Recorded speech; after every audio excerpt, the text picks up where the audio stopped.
Okay, so let's talk about section 2.6, the last section in chapter 2, limit involved with infinity and the asymptote. Okay, so first of all, let's talk about the notation here. This stands for as x goes to positive infinity or negative infinity. Keep in mind, this infinity sign here is not a real number. It actually stands for a process. Okay, that means your x is becoming larger, larger, larger, or your x is becoming smaller, smaller, smaller, and this process will never stop, and it continues to either become bigger and bigger or become smaller and smaller. Okay, and let's take a look at two very simple examples here, guys. Think about this. Limit as x goes to positive infinity 1 over x.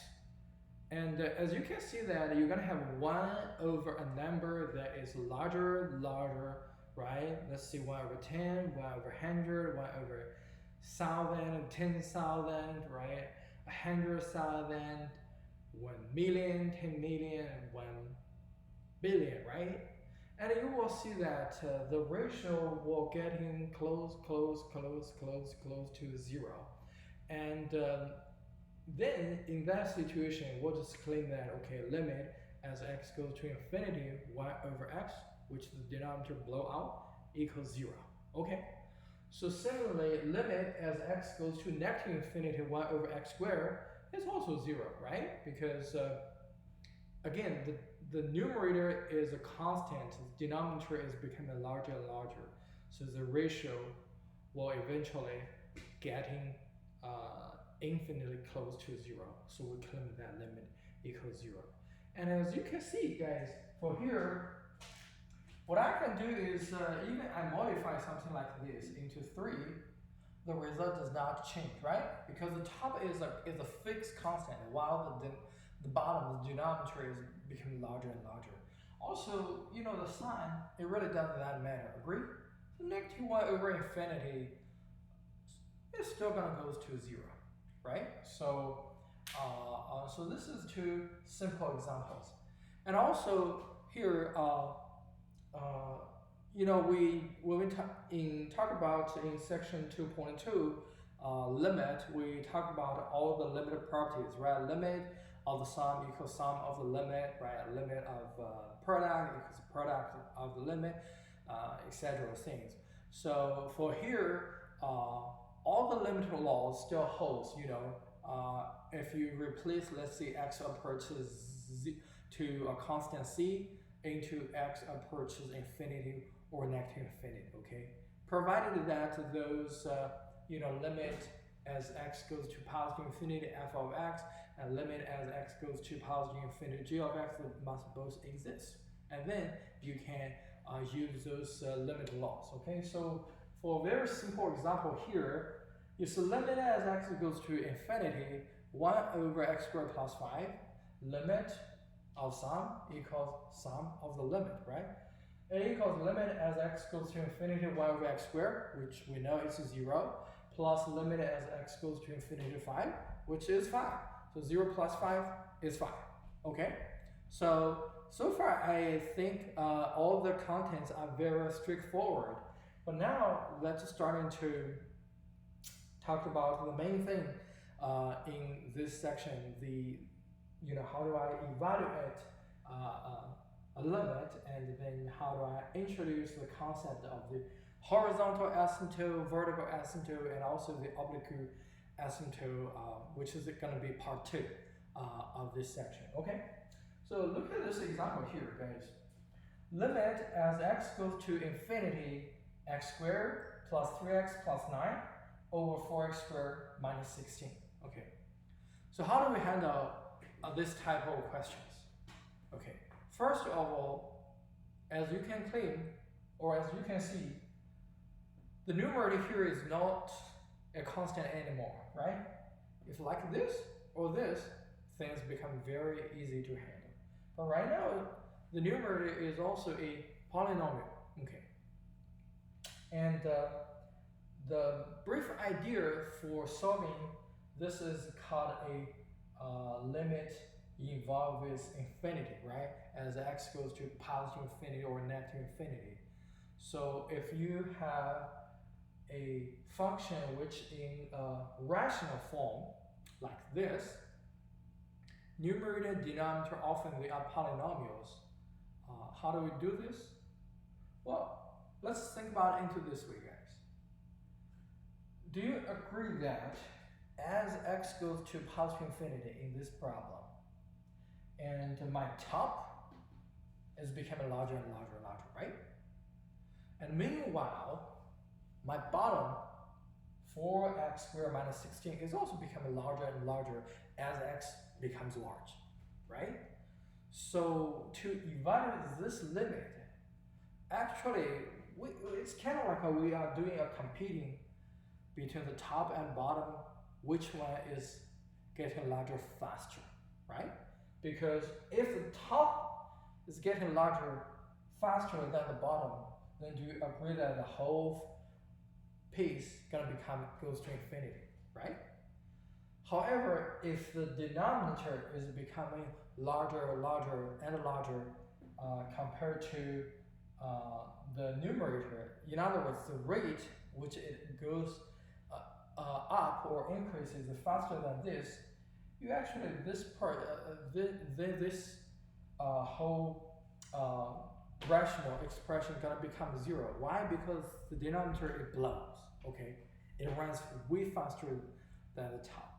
There is also some situation like the top and bottom they are proportional, right? For example, if you increase 100, I'm gonna increase 200. If you increase 200, I'm gonna increase 400, right? So the proportion is like 2, right? Anyway, if you think about in this way, and this is the way I'll introduce. It's not a standard way from the textbook, but I think it's more efficient and it's also easier to understand. What you need to do here, guys, to handle this type of question is become a detective and try to figure out what is the dominant term from the numerator and the denominator, okay? As you can tell, let's look at the numerator here. When x goes to positive infinity, we know that this 9 is a Holz's constant. And 3 times a large number, right? Let's see, it's becoming a lot. And then plus a large number times a large number. So do you see that the dominant term where everything goes up is this x squared, right? That's the dominant term. This is kind of like the little brother compared to x squared, right? So, right, this 9 is like a little brother of little brother compared to x squared. Okay, what about the denominator? So, very easy to see that 4x squared, you see that is dominating guy, right? For the denominator. So, this limit equals or equivalent to, as x goes to infinity, dominating term of the top over the dominating term of the bottom, okay? Which is x squared over 4x squared. And as you can see that, guys, do you see this equals y over 4, right? In other words, when x is super large, and no matter how fast you're running for the top, my bottom is always 4 times of your rate, of your running rate. So that's why this limit is 1 over 4, okay, or quarter. Okay, so keep in mind, and only under the situation here, guys, okay, when you are evaluating when x goes to positive infinity or negative infinity, and it's a rational form, and then you take the dominant term from the top over the dominant term over the bottom, okay? And then you can either to calculate out. All right, so now let me introduce the graph of this function here. So like I said, so let's see, fx equals x squared, I just copy here, plus 3x plus 9 over 4x squared minus 16. Okay, so this is a graph. And then I plotted this graph. As you can see, guys, here, here it's this is a red dashed line, horizontal line. And believe it or not, this red horizontal line, it actually is y equals y over 4. Okay, where is this y over 4 from? Actually, it's from here. You can also starting to evaluate limit as x goes to negative infinity.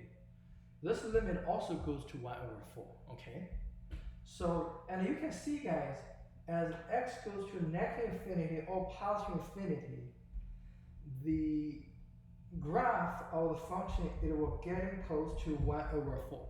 Okay, we also have a name for this horizontal line, which is called the horizontal asymptote. Okay, the asymptote, you can think about it, it's kind of like the border line. Okay, it will never cross those asymptotes, but getting infinite close. Okay, or the boundary line. Okay, you can think about it this.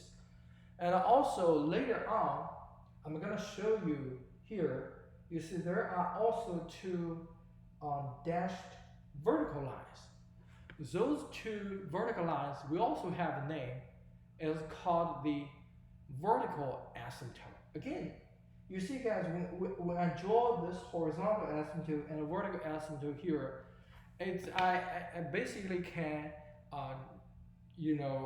draw the structure or the framework of my function, right? Because it kind of like make the shape of the function more accurate. Agree, right?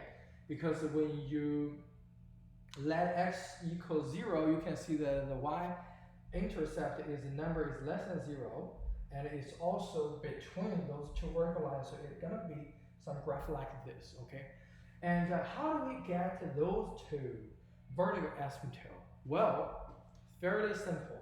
Look at it here, guys. This function here, remember the domain of this function is all real numbers except the numbers that are going to make my denominator to be 0, right? 4x squared minus 16.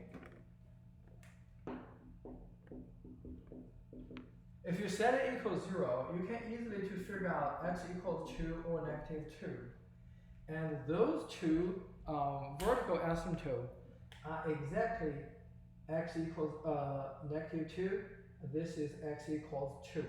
Okay, so that's how you find those vertical asymptotes, especially when you have a function, when you have a rational function, set the denominator equals 0 and solve for x, then the corresponding x gonna be the vertical asymptote for your function. Okay, so that's the big two pieces for this section 2.6. So now let's introduce the definition here. So let's look at it here. Horizontal asymptote. It discusses like this. If x goes to infinity equals b, I think my little daughter is playing drums, okay? Sorry about that. Or x goes to negative infinity, f of x equals b, okay? Then y equals b is called the horizontal asymptote, as we just verified, right? From this. Limit x goes to infinity equals y over 4, so y equals y over 4 is a horizontal asymptote, okay? Now, vertical asymptote. A line x equals a is called a vertical asymptote if limit as x approaches a either from the right or from the left, it gonna goes to positive infinity or negative infinity. What does that mean? Well, actually that's gonna mean that, this is for our example here, when x goes to approaches to negative 2 or 2 either from the left or right, do you see that your denominator gonna goes to 0, right? And then this whole thing is gonna goes to either positive infinity or negative infinity, as we can see from this part. So if you go to -2 from the left, it gonna goes to positive infinity. If you approaches -2 from the right, it goes to negative infinity, right? If you let x approaches 2 from the left, negative infinity. If you let x approaches 2 from the right, positive infinity. Okay, so to make a summary, if you want to figure out the horizontal asymptote, evaluate the limit, let x goes to positive infinity or negative infinity to see if you can find the limit. If yes, they're gonna be your horizontal asymptote. How to figure out the vertical asymptote? Well, the shortcut is set the denominator equals 0, solve for that. That's gonna be your vertical asymptote. Okay. One short, very brief example here, guys. As you can see, this is a function for e to the power of x. As limit as x goes to negative infinity, e to the power of x gonna be 0. Hence, y equals 0 is a horizontal asymptote for the natural exponential function. Okay, so I'll stop here, and a lot of stuff, and I hope you can watch it carefully and work on some problem to understand. Okay, so I'll see you next time.